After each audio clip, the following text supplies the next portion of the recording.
The lawnmower is broken again. We need a new one. That was my wife calling into the house from the backyard. She loves to do the gardening. That's her domain. She thought we needed a new lawnmower, but I wasn't ready to buy one. You see, the way my father taught me, if something broke, well, if you took care of it, it shouldn't break in the first place. But if something broke, you figured out what was wrong and you fixed it. So I went out there to take a look at the lawnmower, and I could see immediately what was wrong. The right front wheel, instead of pointing straight ahead so it could roll back and forth, it was tilted at an angle, digging into the ground. On closer examination, I could see what happened. The wheel was attached to the housing of the lawnmower with just a single bolt. And that bolt had loosened, and so the wheel had wobbled, and over time, wobbling back and forth, it weakened the metal. The metal fatigued and cracked and bent out, and that was the problem. Now, it doesn't really matter if you followed that explanation. I figured out how to fix it. Now,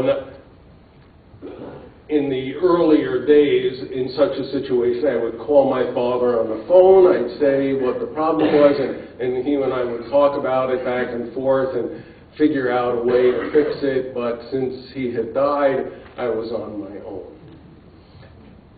I got a new piece of sheet metal. I pop riveted it to the housing. I drilled a hole for the bolt.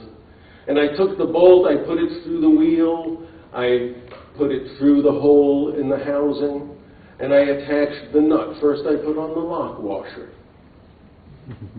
And that's when I discovered that the lock washer was flat. Lock washer's supposed to be offset and really springy so that when you tighten the bolt, it holds the bolt in place, prevents the bolt from loosening. The lock washer had failed, and that's why the nut had loosened, and that's why the bolt was loose, and the wheel had wobbled and cracked the metal. And I had to get a new lock washer.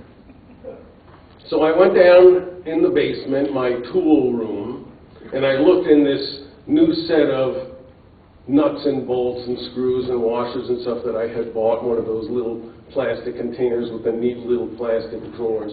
And there were plenty of washers, but not big enough. So I turned around to the other workbench where I had my father's old Bakelite boxes. These boxes that he used to keep in his 1948 Willys station wagon. And it had been my job as his helper. We'd be out on a job and he'd say, "Sandy, go run out to the Jeep and get some BX connectors." He was an electrician. If you're an electrician, you know what that is. And if you're not, to hell with you.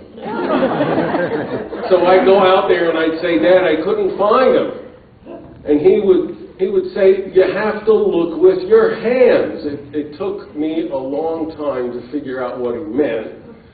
What he meant was, if you just look at the surface, you only see what's on top. You have to dig in there with your hands and look at what's inside. Maybe you have to spill the whole box out on the floor and rummage through it, and you have to look with your hands. Well, I'm looking in those old Bakelite boxes that I had inherited, and I'm looking with my hands for this lock washer replacement that I need. And I see a small plastic magnifying glass. The magnifier just the size of a nickel with a thin handle terminating in a little circle with a hole that you could put a keychain in. And instantly I was 5 years old. We were on a trip, a family trip, to visit my elderly cousin Ray, who lived on the 17th floor of an apartment building in Brooklyn. My father had found a place to park, no small accomplishment. My mother had gone up into the apartment building to get Cousin Ray, and my father and I sat down on a bench outside the apartment building in this park-like area. It was a gorgeous summer day, and this was not just a bench. It was a bench that was built into a big planter, a big square planter that had a nice shrub in the middle, all green and bright, and around it were planted red and yellow petunias, blue pansies, zinnias of all different colors, red geraniums. It was gorgeous, a lovely day. My father had brought the newspaper along with him, and he sat down on the bench. I sat next to him. He took a cigar out of his pocket, removed the cellophane, put the cigar in his mouth, reached in his pocket for a match. No match. Reached in the other pocket. No match. Checked all his pockets. No matches. A lovely day to sit outside, read the newspaper, and smoke a cigar, and he didn't have a match. He pointed down the street. He said, "Sandy, you see that vendor down there?" And there was one of those big stainless carts with the umbrella on top.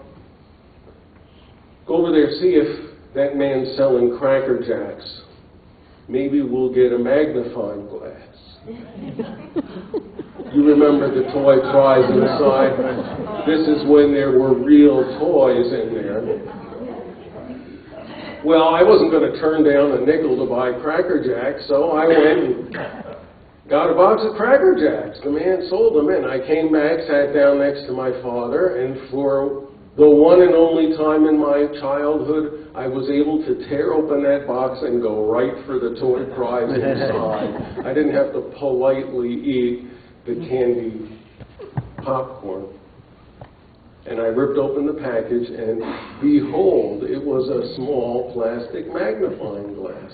Well, my father took that magnifying glass, and he held it, and in the other hand, he held the cigar, the burning end of this cigar.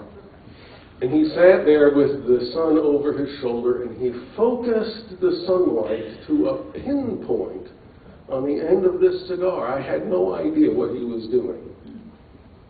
And then I saw this little pinpoint of light start to glow and spark. Did you get that? Spark.